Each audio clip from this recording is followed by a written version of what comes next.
ఇక్కడ కూర్చున్న మీ అందరి జీవితాలకు సంబంధించి దేవుడు ముందే సిద్ధపరిచి ఉంచాడు. నమ్మితే గట్టిగా స్తోత్రం చెప్పు. నీ అప్పులకు పరిష్కారం దేవుడు ముందే సిద్ధపరిచి ఉంచాడు. ఆర్థిక ఇబ్బందులకు పరిష్కారం ముందే సిద్ధపరిచి ఉంచాడు. నీ దరిద్రతకు, లేమికి పరిష్కారం దేవుడు ముందే రెడీ చేసి పెట్టాడు. ప్రస్తుత కొంచెము కాలం మీకు శ్రమ, అది కూడా సంపూర్ణత, అది కూడా ఒక కొలిక్కి వచ్చేస్తుంది, ముగింపు వచ్చేసింది ఇక. ఎందుకంటే ఇంతకాలం అనుభవించావు, ఇప్పుడు ఇక ముగింపు ఘట్టంలోకి వచ్చావు. ఈ ఘట్టంలో కృంగిపోవాకు, నిరాశపడవాకు, నిరుత్సాహపడవాకు. ఇంతకాలం సహించి కొంచెం కాలంలో మళ్ళా బలహీనపడవాకు. ఒక అద్భుతమైన మలుపు దేవుడు తిప్పబోతున్నాడు. ప్రవచనాత్మకంగా పలుకుతున్న ఎవరు ఈ విషయంలో నలుగుతున్నారో వారికి సమాధానం. ఇంతకాలం నిరీక్షించా, ఓర్చుకుని ఇంకొక గడి అన్నట్టు తాళుకో. దేవుడు తిప్పే మలుపేంటో నీకు అర్థమైద్ది. ఏం అందిస్తాడో కూడా నువ్వు గుర్తుపడతావు, పొందుకుంటావు. అప్పుడు నువ్వు ఈ రోజుని, ఈ గంటని, ఈ గడియని గుర్తుపెట్టుకో. రాసుకో, నీ డైరీలో రాసుకో. దేవుడు సిద్ధపరిచింది అందిన నాడు ఒక సాక్ష్యంగా దేవుని మహింపరచు. చెప్పు, విశ్వాసంతో చెప్పు. ఉందా లేదా? ముందే సిద్ధపరచబడిందా లేదా? నోరు తెరవరేమండి? ఇంకేం డౌట్ లేదుగా? ఆ నాస్తికుడికి ఇచ్చినప్పుడు నీకివ్వడా? మరి నిశ్చయముగా నీకు అందాల్సిన దాన్ని మొత్తాన్ని కూడా దేవుడు నీకు అందుబాటులోకి తెస్తాడు. అది నీ పిల్లల విషయమో, నీ పర్సనల్ విషయమో, నీ శరీర సంబంధమైన అక్కర్లకు సంబంధించిందో, ఆత్మీయ అక్కర్లకు సంబంధించిందో, అది నీకు తెలుసు, ప్రభువుకు తెలుసు, నాకు తెలీదు. కానీ ఆయన పలికించిన మాట ఇప్పుడు నేను పలుకున్నా, జరిగిద్ది. నా నిశ్చయత, నా నెమ్మదికి కారణం అదే. నాకేదో అది కావాలి, ఇది కావాలి, బోల్డని అవసరతలు ఉన్నాయి, బోల్డని టెన్షన్స్ ఉన్నాయి. కానీ అవన్నీ నిజంగా నేను ఏమగునో అని ఆలోచిస్తే ఖచ్చితంగా మెంటల్ హాస్పిటల్లో చేరుతా, డౌట్ లేదు. నిద్ర మాత్రం వేసుకుని నిద్ర రాదు.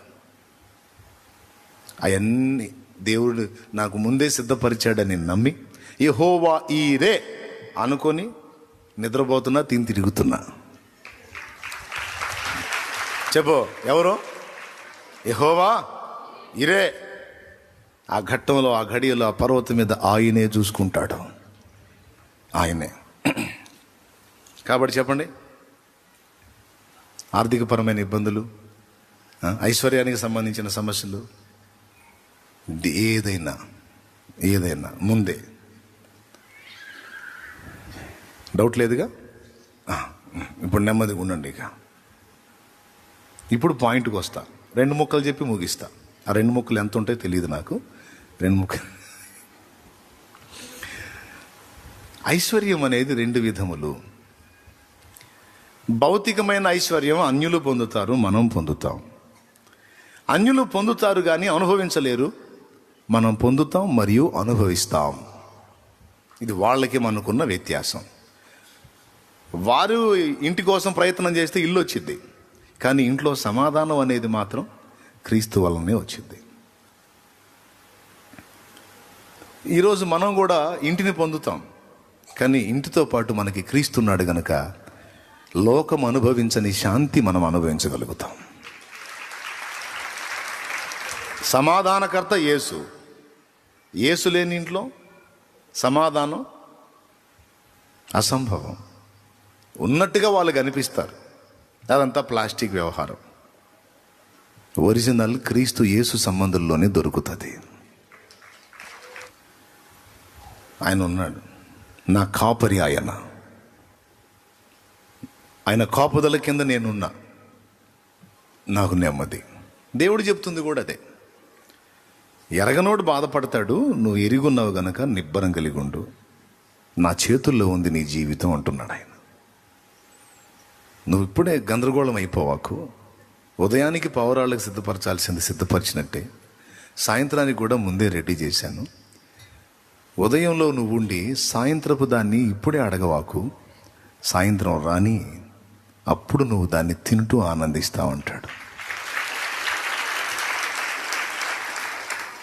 ఇది మనకి బాగా అర్థమైతే అస్సలు టెన్షన్ ఉండదు.